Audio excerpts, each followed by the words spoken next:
prison inmate thing, the kids getting it, your dead folks getting Medicare checks and all. Now, I know people who support these programs say these are the exceptions, not the rule, but the more we spend, the bigger these exceptions. What's really going on?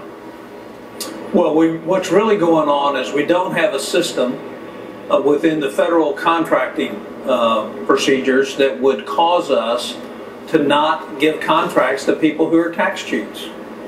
Is it better than what it used to be? Of course. But it's not where it needs to be. I mean, we actually had somebody tell us today, well, you don't want to bar somebody that only owes $200. I don't want to give the bureaucracy that decision power. If you can't pay your taxes and you're not smart enough to have a shortage on taxes, that ought to keep you from getting federal contracts. We want efficient, well-run companies that know what their obligations are and meet them.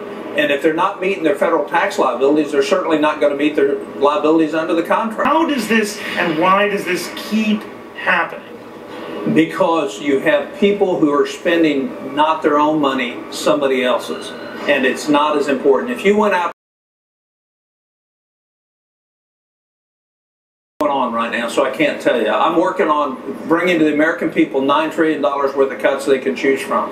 I think it takes $9 trillion over the next 10 to actually make us healthy, and we ought to be about doing that. But I'm not about to embrace something that doesn't fix the problem. And there's been a lot of conjecture. I would say most people, everybody in that group was trying to negotiate in good faith. They just couldn't go where I needed them to go for me to put my credentials on the line to say this will actually fix the problem. But Senator, it wasn't only Democrats that left just sort of at the aisle there. I mean, well, you weren't getting a lot of support. Well, no, but when it came to Medicare savings out of your colleagues in the Senate, let's say it's fair to say that not nearly the same gusto as among your House colleagues. Well, but here's the question. Is there anybody in America who knows what our financial situation is that thinks Medicare is going to be the same 5 years from now as it is today? The answer is it's a financial impossibility. So if in fact we have that as a truism, we ought to be about fixing it now, and that means creating more personal responsibility, getting more fraud out of Medicare, fixing the payment system. So fine, but when Scott Brown, your colleague, comes out the gate saying the Ryan plan isn't his cup of tea for whatever reason, and the Senate itself, as a group of Republicans, do not want to address Medicare immediately. Oh, I think you're going to see it. You tell me. Remind me of my pessimism. Well, I think there's going to be a large number of Republican senators vote for the Ryan budget.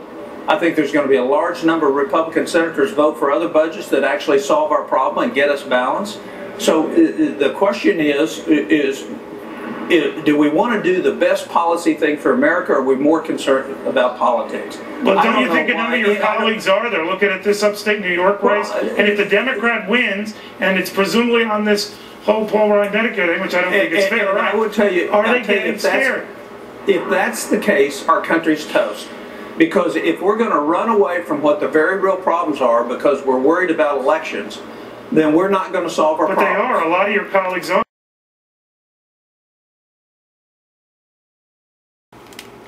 Here's what I know, is if we don't fix the problems in front of us, regardless of the debt ceiling or not debt ceiling, our opportunities to be in control of the solutions in the future will be limited. And the time for leadership is now, and just like Paul Ryan said, the American people need to know this isn't going to affect anybody over the next 10 years. It's going to affect the people younger than 55. But if you want to fix it, you got to fix it now. And you got to start now, and you can't continue to lie to the American people and say, here's a mandatory program that's just fine. It's not. It's broken. It's unaffordable. We have to fix it. Senator, thank you very much.